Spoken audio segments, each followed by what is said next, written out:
Regular people, retail traders were buying up shares of heavily shorted stocks like GameStop and AMC and BlackBerry, and this drove the price of these stocks up. And then Wall Street shut the traders down because you had the big brokerages like Robinhood and TD Ameritrade and Charles Schwab stop the trading of these stocks.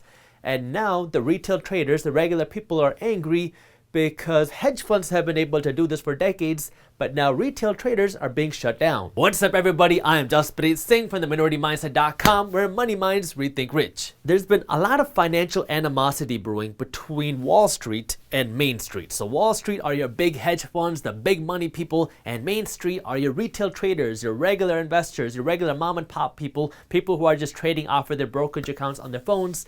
Because starting back in 2008, when the major financial collapse happened, Wall Street got a huge bailout thanks to the Federal Reserve Bank and the government. But your retail traders, your mom and pop people, your regular people, they didn't get much. Then we saw the same thing happen back in 2020. When the stock market crash happened, the Federal Reserve Bank came in and they gave Wall Street billions and billions of dollars, while your regular people got nothing. So people have had this animosity and resentment towards Wall Street and these hedge funds, and that's when Reddit and Wall Street Bets became very popular. Wall Street Bets is a forum on Reddit where people go to talk about their stock trades.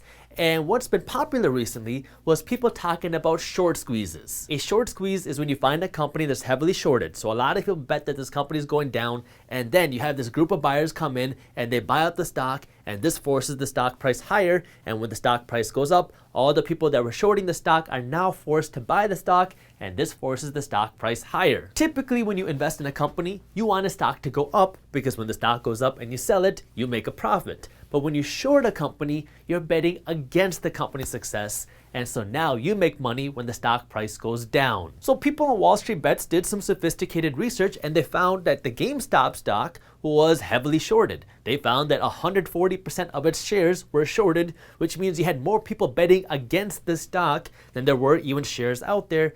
And so some people talked about why they were buying the stock, because they were hoping for this short squeeze where if a lot of people bought the stock, then the share price would go up. And if the share price went up, then the people that were shorting the stock would start losing money, and then they would be forced to buy the stock at a higher price, and this would force the stock price higher. And that's exactly what happened. You had these major hedge funds and these major money managers who bet billions of dollars hoping that the GameStop stock would go down, so they were shorting the stock.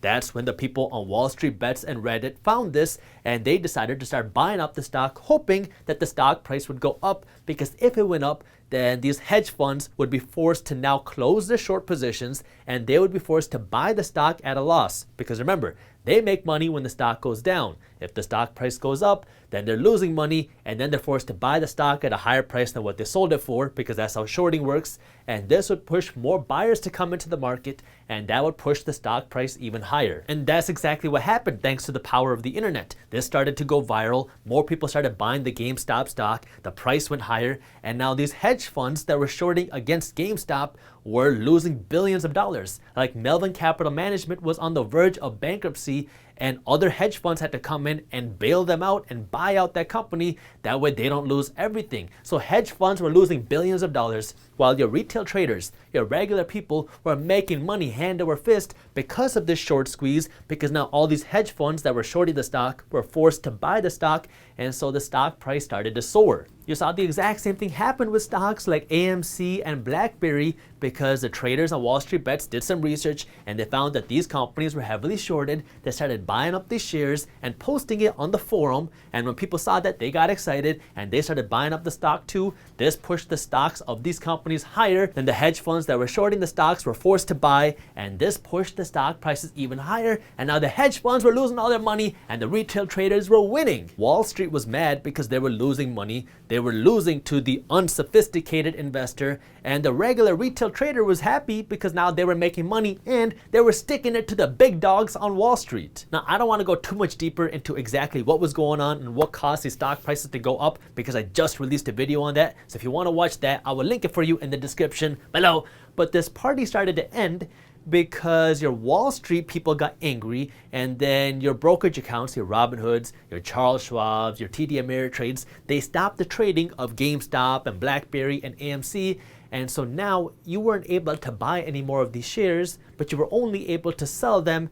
And that's when you saw these companies, these stocks start falling heavily. And then people got very angry because your retail traders felt like they were being mistreated by Wall Street, because now they weren't able to execute their trades. They weren't able to enjoy the free market, while hedge funds are able to trigger these short squeezes and do the exact same thing without any interference. I mean, the issue really isn't that retail traders were manipulating the market, I'll get to that in just a minute, or that these retail traders were making risky investing decisions, because everybody knew that buying these shares in these companies was risky. Everybody knew that this was a bubble. Everybody knew going in that this was not going to last. The issue is, how come certain people, your big money managers on Wall Street, can do it, but when your regular people start doing it, and when regular people start making money doing it, they get shut down, but other people, your hedge funds, your money managers, don't? When you live in a free market, you have the right to make a risky investment. If you want to refinance your home and throw all of your money into a stock,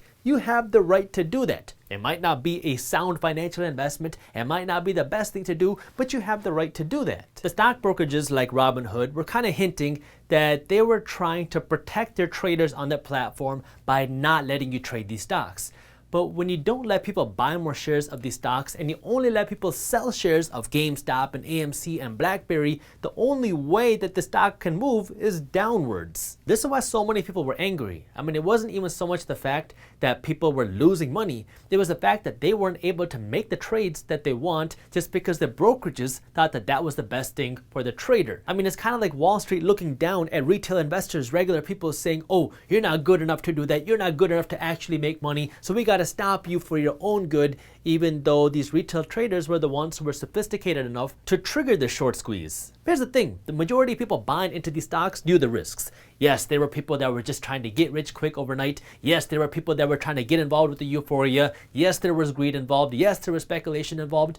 But the majority of people understood the risks. The majority of people understood that this was a bubble. The majority of people understood that this was not going to last. That's exactly what I talked about in yesterday's video. This was clearly a bubble. It is not sustainable for a stock to go up by 100% a day, and it's not sustainable for a company to go up by 1700% in just a few weeks, especially when the underlying company is not doing that good. This is where Wall Street gets defensive, and they say that these retail traders are manipulating the market. But that's a really ambiguous and great term, because what does it really mean to manipulate the market? I mean, the stock market is manipulated every single day, legally. I mean, what was really going on here? Wall Street Bets is an open source forum on Reddit, and anybody can go there and post what stocks they're buying and selling. And if somebody chooses to buy a stock just because someone else is buying it, that's your right. Like if I came onto YouTube and I said, oh my God, I went to Chipotle and their guacamole was so disgusting, so I sold my shares in Chipotle. And then if you go and you sell your shares in Chipotle, that's your right to do that. You see the exact same thing happen when Warren Buffett comes out and he says that he's buying shares in a gold mining company. When that happens, you have this whole list of value investors that see what Warren Buffett's doing, and then they kind of want to run behind him and they start chasing the exact same stocks that he's buying.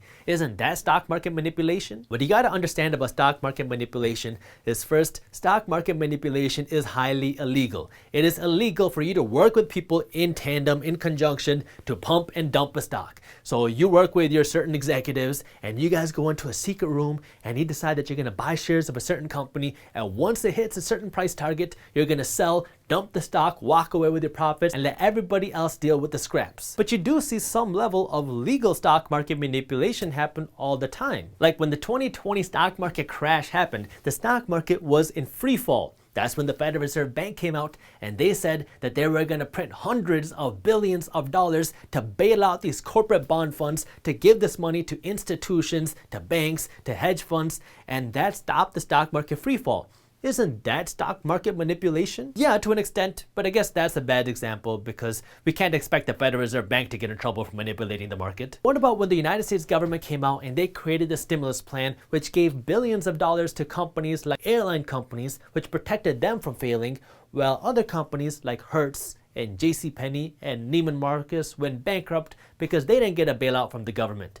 Isn't that stock market manipulation? Because that free money allowed the airline stock to stay afloat, while you had other stocks like JCPenney and Hertz which went bankrupt. Yeah, I guess we could consider the stock market manipulation, but this has the same issue as before, where the government's not going to get in trouble for manipulating the market, so I guess this is also a bad example. So how about this private example of corporate raiding? Like when Carl Icahn in 1985 went out and he bought 20% share in the Trans World Airlines, and as soon as he bought that share, he worked to take this company private. Then when he took this money off of the stock market, that's when he broke up the company into smaller pieces, sold off the pieces of the company, then he drove this company into bankruptcy while he walked away with $500 million.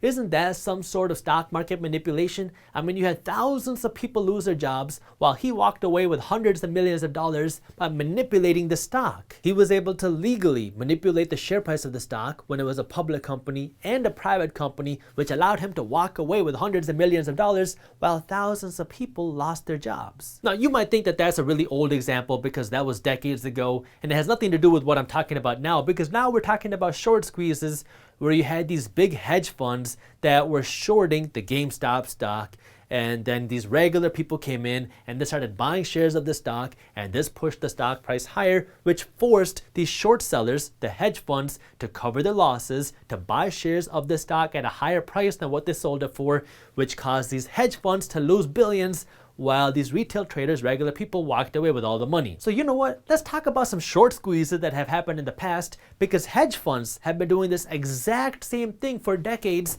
and no one cared then. Tilray was a cannabis company and a lot of people were not fans of Tilray, so now you had a lot of people starting to short the Tilray stock. You had the big money managers starting to short the Tilray stock, and then in 2018 you had this certain group of money managers think, this could be a great opportunity to create a short squeeze because you had a lot of people shorting the stock, and so then you had all this money come in to start buying the stock, and their stock rallied 1,200%, even though everybody thought that the stock was going down. And this rally caused all these short sellers to now buy their share of the stock and close their short position, which caused a short squeeze, and all the people that were shorting their stock lost millions of dollars, while the people that went in and caused a short squeeze walked away with all the money and nobody cared. What about the 2008 short squeeze with Volkswagen? This was right after GM went bankrupt and Chrysler was contemplating bankruptcy, and the whole auto industry was collapsing during the 2008 crash, so everybody thought Volkswagen was going down,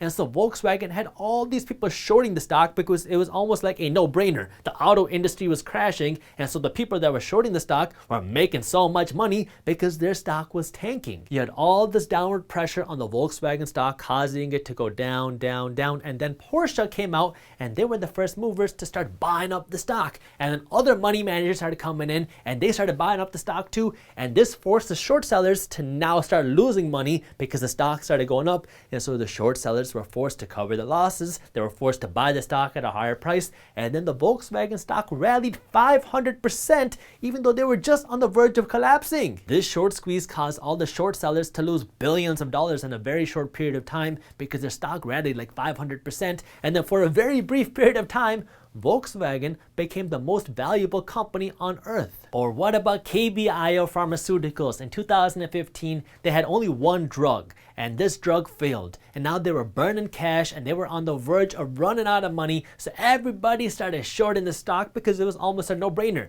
They didn't have enough money to pay their bills, and so their stock was tanking, and that's when this one guy, Martin Shkreli, started buying up the stock to create the short squeeze, and then the stock jumped 10,000%. He was a hedge fund manager, and he saw this heavily shorted stock as an opportunity to make a lot of money, and so he started buying up the stock, and when people saw the stock price rising, other people came in and they started doing the same thing, and this created the short squeeze, which caused all these people who were shorting the stock to lose money, but he got to walk away with the profits because he was the one that was buying the stock when it was heavily shorted. Now, as a little bit of a disclaimer, Martin did go to jail for manipulating some other stock prices, but he was never convicted for this short squeeze. Hedge funds have been triggering these type of short squeezes for decades, and they've been able to get away with it, and they've been able to make all the money doing it.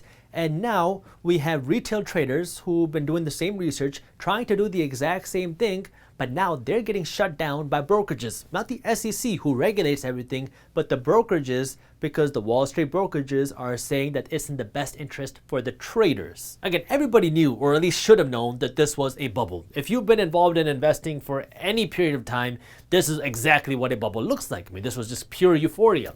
But is it the broker's decision to decide what's right for the trader? I mean, you can make the argument that some brokerages did, that they shut down the trading of these stocks because the brokerages didn't have enough funds or money to protect them, because all these traders were trading on margin, meaning debt. And so if things were to collapse, the brokerages might not be able to cover themselves.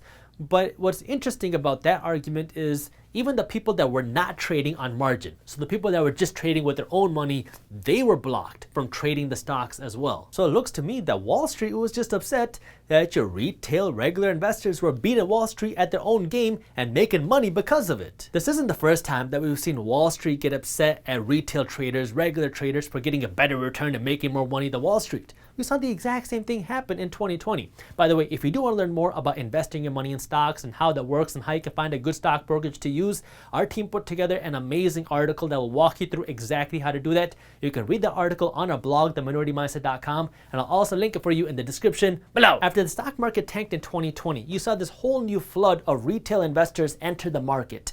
And all these people were now buying stocks that were really cheap, and Wall Street wasn't very happy. I mean, you saw billionaires like Leon Cooperman go on to CNBC saying that these mom and pop investors, these retail investors, don't know what they're doing and that it's going to end in tears because all these people are investing in companies without really any understanding of what they're investing in. During that time, we saw article after article talking about why retail investors didn't know what was going on and why retail investors were going to lose big. But then the stock market continued to go up, and that's when we saw institutions start coming back into the market, and the retail investors actually won that war. Now, as a quick aside, Leon Cooperman is obviously very successful and is very good at what he does, but the one thing that I find interesting about him is anytime he is worried about people creating a bubble, he always says that it's going to end in tears. I don't know why, I just think that's funny, because when he was talking about the GameStop bubble, he also said that that was going to end in tears. Now look, there are issues here. You have a lot of people entering the stock market thinking that the stock market is a casino, thinking the stock market is a place where you can double your money in a week or a month. That's not what the stock market is supposed to be. The stock market is supposed to be a place where you slowly build your wealth over time and can consistently build your wealth over time. And so that can kind of mess up the way that people look at the market, and it can kind of skew the type of returns that people think are good. Like nowadays, if you tell people you got a 10% return in a year in the market, they'll look at you like you just got breadcrumbs. But you're always going to have greed. You're always going to have speculation. You're always going to have people that want to get rich overnight. Hopefully, this teaches people that, okay, yeah, I got burned, so now let me actually learn how to invest my money and how to build wealth over the long term and how stock market investing actually works and how investing actually works. That way you can build long-term wealth through stocks. If you want to learn more about that, I'll link a YouTube video where I talked about how to actually invest your money in the stock market in the description below. But the issue here with GameStop and AMC and BlackBerry and Reddit and Wall Street bets and hedge funds is beyond that. It's beyond value investing. It's beyond sound fundamental investing. It's beyond making good financial decisions. It's what's right. Why are hedge funds able to do certain things that regular people, retail investors, can't? Why is it the hedge funds can make money doing certain things, and when retail investors try to do the same thing, they get shut down? Like Robinhood is already hit with a class action lawsuit because traders are upset that Wall Street is looking down at them, kind of telling them how they should be investing their money and how sound financial investing should be done, even though hedge funds and money managers and the institutions, anytime they do risky investing, they're the ones that can get bailed out. The thing that makes the Robinhood story so interesting is Melvin Capital Management, the company that had that major short position in GameStop and almost went bankrupt when the short squeeze happened. A company called Citadel, another hedge fund, came out and they bailed out Melvin Capital Management. Now Citadel, remember that name. Citadel has a big tie to Robinhood because Citadel makes money when Robinhood traders trade stocks, because when you trade on Robinhood, it is a commission-free brokerage. And so the way Robinhood makes money is they sell these trades to a market maker, and the biggest company that Robinhood works with is, you want to guess who? Citadel. Now I'm sure more information will come out as this story progresses, and we'll see where this lawsuit goes. But as an attorney, let me give you a little bit word of kind of a warning, caution. If you're betting on this lawsuit to give you your money back because you saw money go down in your brokerage account, don't bet on that. Chances are this lawsuit's not going to go anywhere. And if it does, you still probably won't make that much money. So there's a very little chance you're going to get anything back. So it's a growing resentment and almost a financial war developing between Main Street and Wall Street, where Wall Street trying to tell Main Street how to invest their money, and Main Street feels like they keep getting screwed out of the system.